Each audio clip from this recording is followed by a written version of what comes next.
Herodium is another of the great palaces that was built by Herod the Great. It's located about 3 miles east of Bethlehem. Herodium was also built on a mountain, and even though it looks like an extinct volcano, it's a natural hill, and atop this hill, Herod built a circular palace 7 stories high. This is the only palace that Herod named for himself. It has 2 circular walls, which we can see here, nearly 40 feet apart, and with rooms built in the space between the walls. Inside there's a large open area 200 feet in diameter. It's about like a modern hotel built in a circle with all the rooms looking down into a large circular atrium. Today, when we stand on the walls and look down into that atrium, it seems again that we're looking down into an extinct volcano crater. The main living area of the palace was located down in the atrium. On the east side, there was a large courtyard that was decorated with columns and fountains and gardens. Many of these columns are still standing today. In Herod's day, it must have looked like a beautiful garden sunk in the heart of a mountain. On the opposite side, there were the family living quarters and baths. Herod had a complete Roman-style bath with hot and cold rooms. The beehive architecture here in the bath is very interesting. Notice how the keystones hold the dome together. The royal tombs at Mycenae in Greece from the 12th century BC have the same beehive architecture, and Herod's builders copied it here. Herodium also had a synagogue. This synagogue and the one at Masada are the 2 oldest synagogues ever discovered. Notice the stone benches around the walls, just like the one at Masada.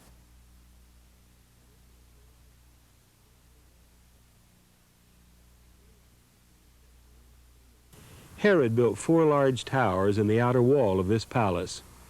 3 of them are semicircular, and they extend out from the wall.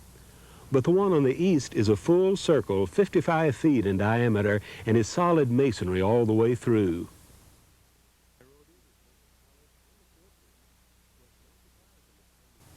Herodium was both a palace and a fortress, so it's not surprising to find these catapult stones piled here. After the palace was finished, Herod piled earth and stone up around the lower stories, and it's only these lower stories below ground that have survived. But there is more to Herodium than the mountaintop palace, which the archaeologists call Upper Herodium. Lower Herodium is at the base of the mountain, and there's another palace down there that is 400 feet long. The foundations of this building can still be seen, but not much more. Lower Herodium also had a large pool 210 feet long and 9 feet deep. The stone walls are 5 feet thick and plastered to keep the water from leaking out. There was an island in the middle of the pool with a circular building and columns on the island. This pool was probably used for swimming and boating, but it also served as an architectural focus for Herodium. An aqueduct 3 miles long brought water to the pool. The complex of buildings at Herodium covered about 45 acres, and this made it the largest palace in the empire. Later, Nero would build a larger palace at Rome, but at the time, Herodium was the biggest palace anywhere in the Roman Empire. Herodium is never mentioned in the New Testament, but it was a familiar sight to all who traveled around Bethlehem, and when Jesus crossed the Mount of Olives from Bethany to Jerusalem, there was Herodium sticking up on the horizon. An intriguing archaeological puzzle here at Herodium is the location of Herod's tomb.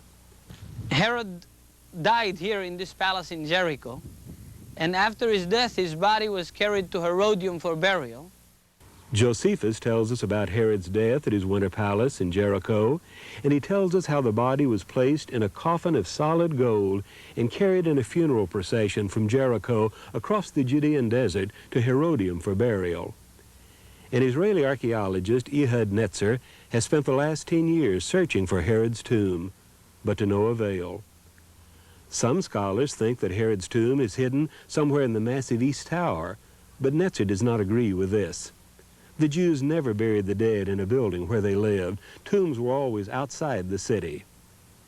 Netzer discovered a large monumental building between the pool and the base of the mountain. This building has the finest stone work, and Netzer thought this would prove to be the entrance to Herod's tomb cut into the side of the mountain. But Netzer found no tomb. Most scholars think that if Herod's tomb is ever found, it'll be empty, looted long ago in antiquity. But there is the intriguing possibility, however slight, that the tomb might be found undisturbed with gold to rival King Tut's tomb in Egypt. When Herod the Great was buried here at Herodium, there was little mourning in this land. He was an Edomite, not a Jew in race, and the Greco-Roman culture that he loved and admired was anathema to the Jewish people. But Herod the Great left a legacy that would never disappear from this land. Entire cities and palaces built all over the land, many of them still standing today. If Herod's tomb is ever discovered, the epitaph should read, Herod, the greatest builder this land has ever known.